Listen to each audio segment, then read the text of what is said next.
Donc aujourd'hui, nous sommes réunis pour un webinaire sur le traitement des minéraux, donc une bonne lubrification pour un process stable. Ce webinaire est animé par deux intervenants, donc Franck Després, responsable commercial véhicules et minéral. Bonjour Franck. Bonjour.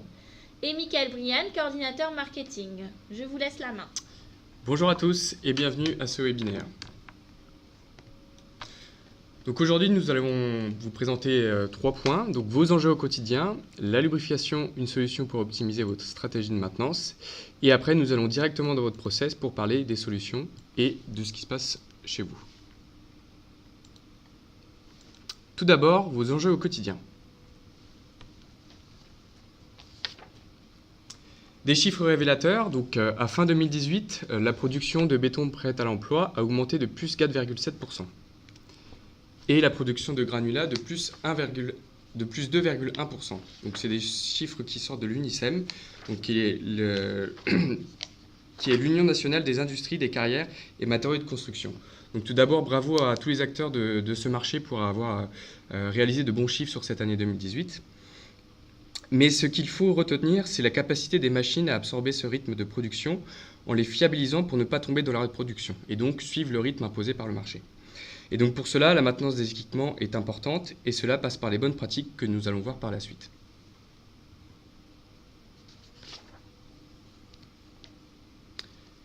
D'autres chiffres, donc là vous avez une carte avec les différentes régions de France qui sont indiquées. Donc 4 indicateurs, le logement, les carnets des travaux publics, la production de béton prêt à l'emploi et des granulats et l'emploi. Donc on voit que les régions sont dynamiques. Et un indicateur maintenant pour 2019, c'est que les carnets de commandes des professionnels des travaux publics sont bien remplis. Donc cela souligne l'importance de fiabiliser vos équipements. Alors bien sûr, fiabiliser vos équipements, c'est très bien, mais une chose à ne pas oublier, c'est que la sécurité est l'affaire de tous. Donc à l'écran, vous avez des chiffres qui sortent de Prévencem. Donc c'est une association pour des audits et conseils sur la sécurité des entreprises de transformation des matériaux. Donc 504 accidents de travail ont été enregistrés, donc 335 ont nécessité un arrêt de travail. Donc c'est des données de 2016. Ensuite, les mains et les doigts représentent un quart des accidents de travail. Et les chutes de hauteur représentent la deuxième cause d'accident mortel au travail. Donc il est important de sécuriser ces différents points pour penser à la sécurité de vos collaborateurs. Et la Direction générale de la prévention des risques rattachée au ministère de l'Environnement travaille actuellement sur l'évolution des réglementations pour sécuriser au maximum le travail en hauteur. Donc nous allons voir par la suite comment nous pouvons vous aider à répondre à ces problématiques.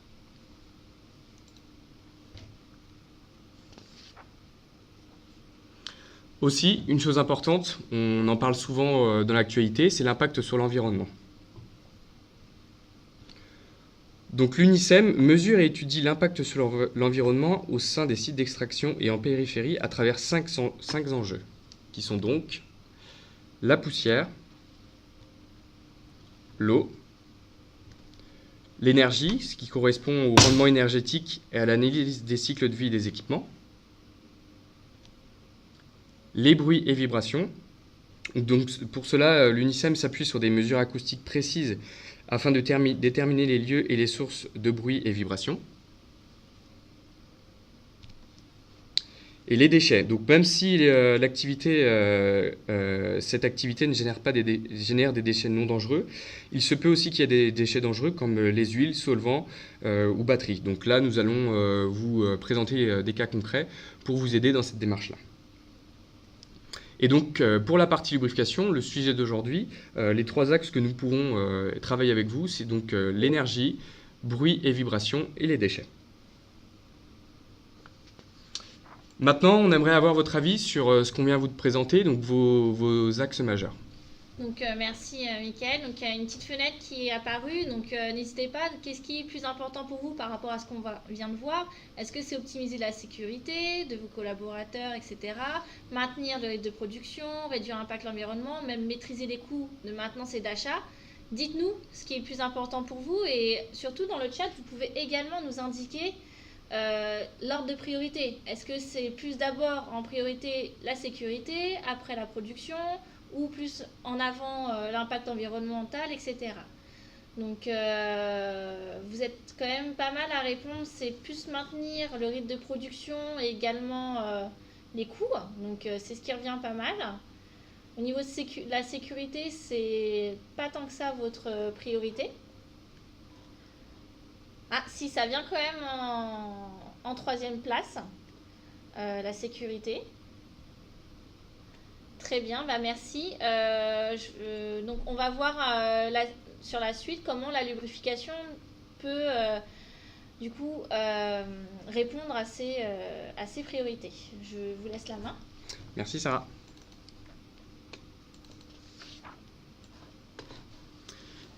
Une autre interrogation, le saviez-vous?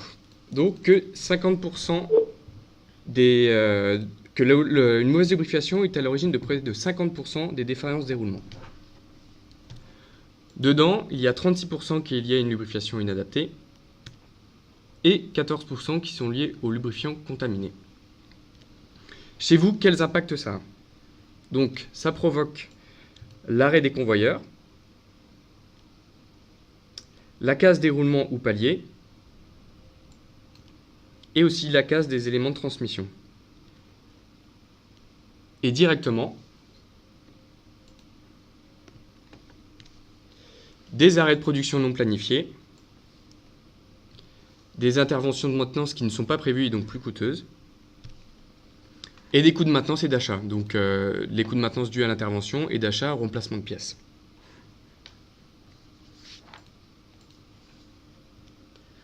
Alors la thématique aujourd'hui c'est la lubrification, mais pourquoi il est important de lubrifier vos équipements?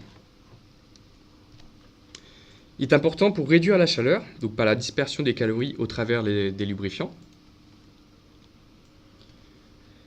de réduire les frottements et les bruits en créant un film d'huile ou graisse entre les parties en friction,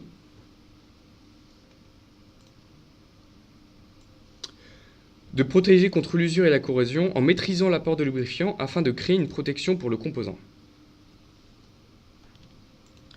mais aussi de protéger contre la pollution de l'environnement en évitant la surlubrification.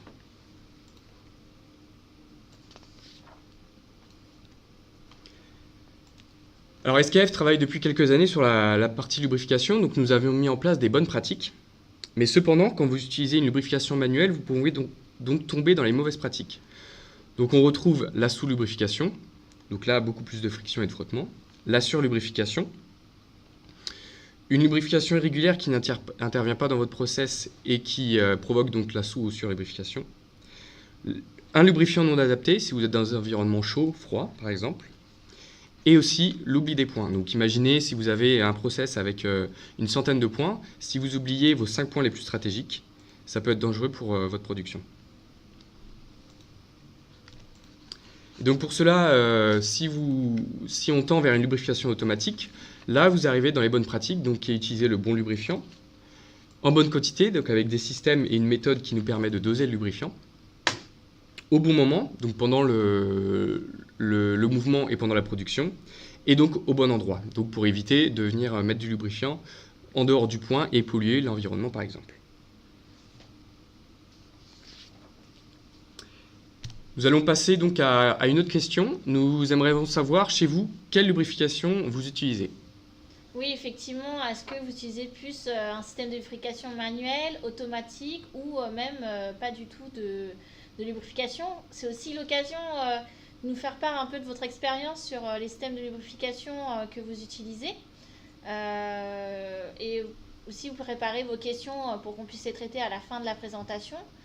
Donc si vous utilisez du manuel, dites-nous aussi un petit peu ce que vous en pensez, etc. Et on traitera après.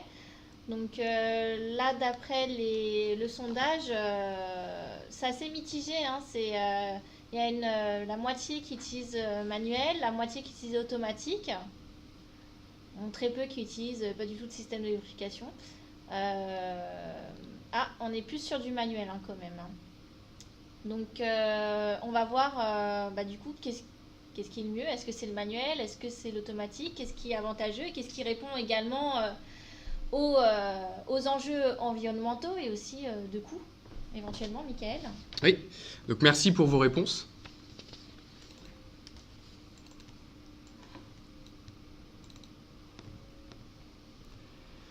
Donc ici, une représentation de la lubrification automatique par rapport à une lubrification manuelle. Donc ce que vous pouvez voir sur les différents tirets bleus, c'est donc la lubrification optimale, donc ce que l'organe a réellement besoin, donc en quantité et en termes de régularité de lubrification. Ce que vous pouvez voir en rouge, donc c'est une lubrification manuelle qui est opérée dans la plupart des cas. Donc de la façon suivante, c'est que vous avez une opération de maintenance qui est réalisée, donc une opération de lubrification. Vous allez sur le phénomène de surlubrification, donc vous appliquez trop de graisse pour l'organe. Ensuite, le lubrifiant est consommé au fur et à mesure du temps. Vous entrez dans une partie de sous-lubrification, et donc là, dans la défaillance aussi de l'organe. Et ainsi de suite. Alors que finalement, une lubrification automatique permet de se rapprocher au plus près de la lubrification optimale, donc avec des doses bien maîtrisées, mais aussi de façon régulière.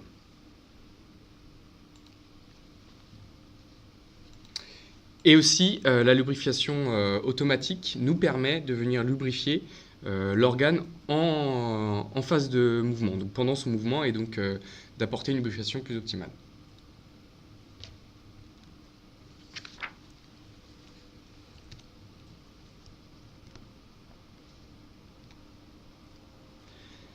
Maintenant, nous allons directement aller chez vous, donc des solutions pour chaque étape de votre process.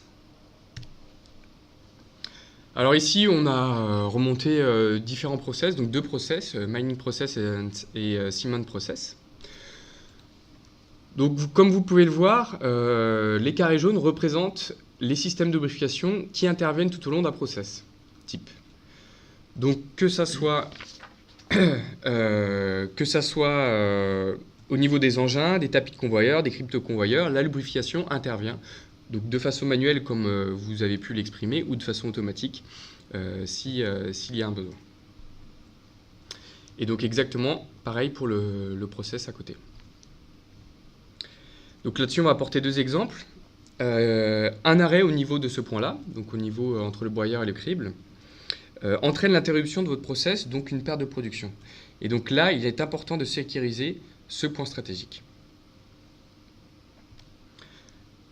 Un autre exemple, donc la surlubrification de vos engins a un impact direct sur l'environnement, donc avec la propagation du lubrifiant dans l'environnement, mais aussi sur la disponibilité de vos machines.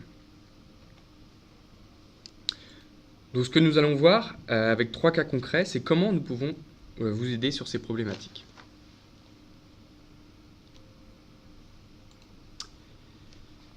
Donc le premier cas concret, donc la mise en place d'un système automatique de lubrification centralisé sur une installation neuve, donc au niveau d'une carrière. Donc le travail s'est passé sous forme de projet en 3 étapes, et le but a été de raccorder 264 points, donc 6 cribles, les concasseurs, tapis de convoyage de matériaux, usine à sable et installation primaire. Alors pourquoi nous avons travaillé avec cette carrière et ils ont fait appel à nous pour les équiper en système de lubrification automatique et centralisé. Donc c'est pour sécuriser les collaborateurs et les installations. Donc je vous parlais tout à l'heure de la partie sécurité, donc éviter de venir lubrifier des points à 2-3 mètres de hauteur.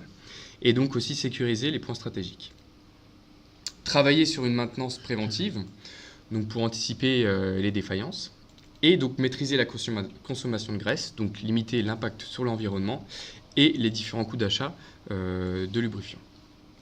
Donc la solution que nous avons mise en place, c'est donc avec un lubrifiant donc à la graisse, des pompes type progressive et aussi une chose importante qui nous a été demandée, c'est donc la centralisation des alertes et défauts au niveau de leur pupitre de commande. Franck, un commentaire là-dessus ? Alors oui, pour cet exemple, ça s'est passé en 3 phases, en 2012, 2014, 2019. La plus importante des phases a été la première, avec un besoin initial pour une installation neuve de 196 points à raccorder en graissage. Nous avons eu pour cela à faire des visites communes avec notre partenaire local, afin d'étudier avec notre support technique et notre partenaire pour faire l'installation du graissage par la suite. Ensuite, en 2014 et 2019, le reste des points ont été faits sous forme de budget annuel Et là, en totale autonomie avec notre partenaire local qui a fait l'étude et la prestation installation. Super, merci. Et donc le constat de la mise en place d'un système automatique de lubrification, c'est que le nombre d'interventions sur les sections lubrifiées automatiquement depuis 2012 est descendu à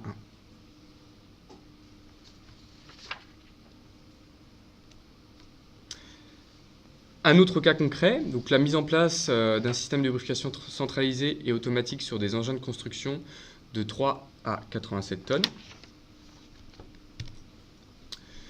Donc là, c'était une étude qui a été réalisée sur 1 an. Donc on a pris des engins donc sur 20 chargeuses à pneus et 28 excavatrices que nous avons suivies pendant 1 an. Donc c'est-à-dire 8 heures de fonctionnement par jour et 5 jours par semaine. Donc le avant, c'était une lubrification manuelle à la graisse, conforme aux instructions, donc actionnement de la pompe à graisse pendant les opérations de maintenance. Et donc pendant 1 an, nous avons étudié la consommation de lubrifiant quand nous appliquons une lubrification manuelle, donc sur ces engins-là. Donc nous étions à 2369 kg de graisse. Et donc après cette étude-là, sur la consommation de graisse avec la lubrification centralisée, nous sommes descendus à 1700 kg. Donc ce qui représente une économie de 39% de lubrifiant sur les 2 modèles de référence. Et autant de lubrifiant en moins dans la nature pour l'environnement. Et c'est aussi le but, c'était aussi d'améliorer la disponibilité des engins, donc pour réduire les interventions de maintenance et éviter la casse des organes pour les rendre plus disponibles.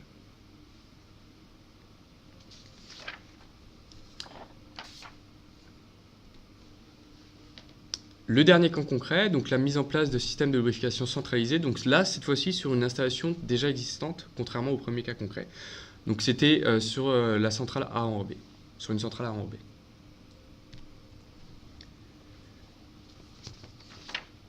Donc il y a eu 25 points raccordés, donc le tube sécheur, vis filaire, tapis de convoyage matériaux, chaîne à palette sur l'enfournement, tapis de doseur des trémies.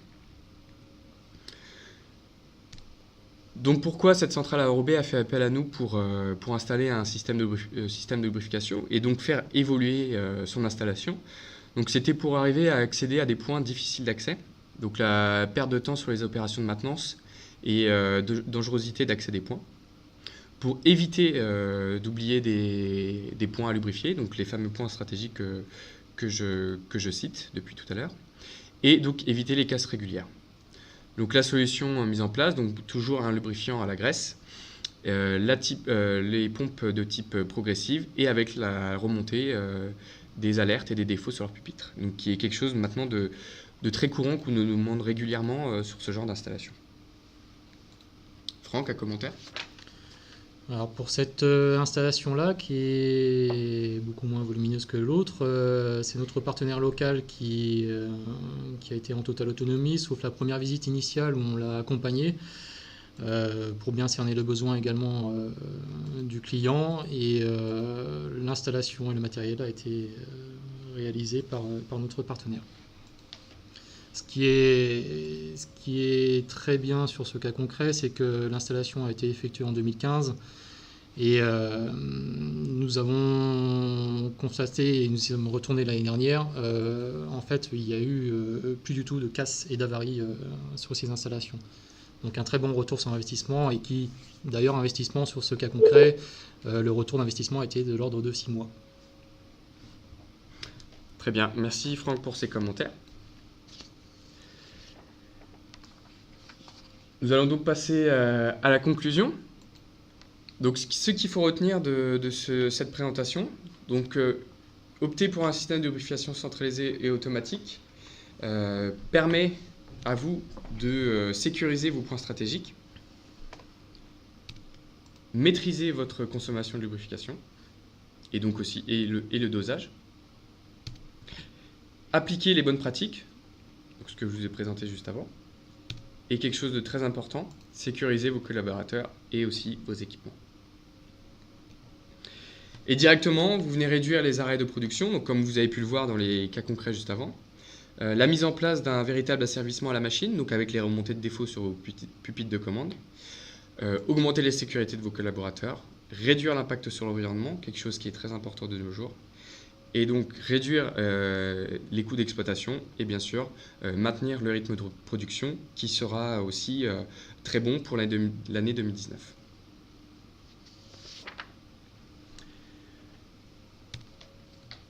Pour conclure sur cette présentation-là, on voulait faire un mot sur l'installation et services via nos partenaires. Donc, comme l'a évoqué Franck, nous travaillons de façon locale avec des partenaires pour vous fournir un service de proximité. Donc, ils nous permettent d'avoir un stock pour répondre rapidement à vos besoins, une capacité à réaliser des études et des dessins techniques, un support technique et le contrôle qualité sur vos installations, et les connaissances et compétences à installer les systèmes de lubrification SKF. Alors oui, effectivement, et nous avons fait le parti pris de s'orienter vers des partenaires qui ont comme domaine de prédilection de travailler dans ces segments-là de véhicules et minérales pour avoir une bonne connaissance du marché et du besoin surtout, du besoin client. Donc nous passons par des véritables partenaires qui sont à même d'être autonomes aussi bien en installation, en capacité de réactivité au niveau du service local et de faire des études petites et moyennes. Et après, SKF est derrière ces équipes-là avec nos ingénieurs d'application pour les grosses installations, les grosses études. Très bien, merci Franck. Donc merci à vous deux. Donc on va passer aux questions-réponses. Donc on a quelques questions. Si vous en avez d'autres, n'hésitez pas à les poser.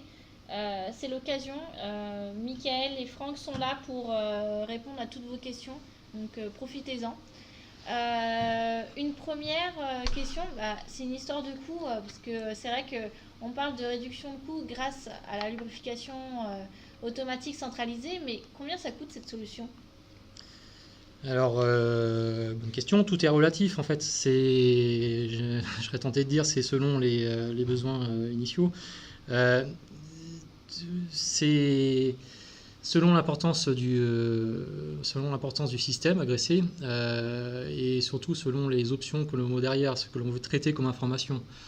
On peut partir d'un système complètement simple sans retour d'information, avec une semi-autonomie ou l'installation complète avec retour d'information et en pupitre de commande et la commande justement de ces installations en déporté.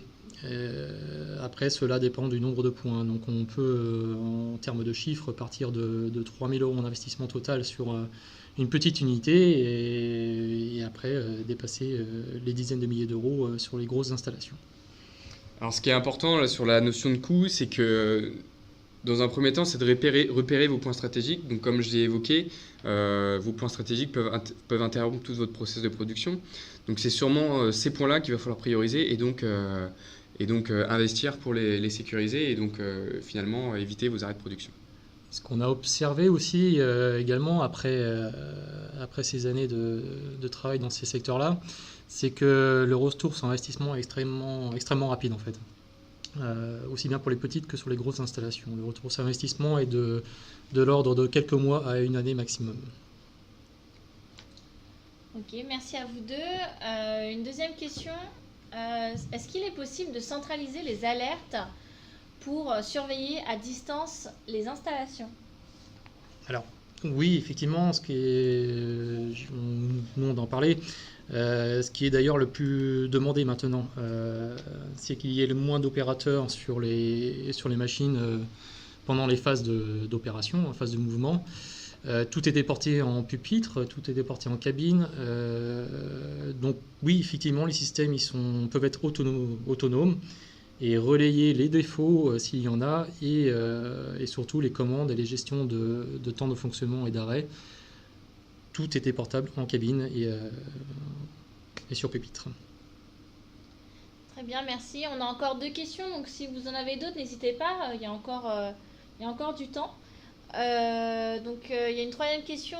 Y a-t-il une maintenance des systèmes de lubrification à prévoir ?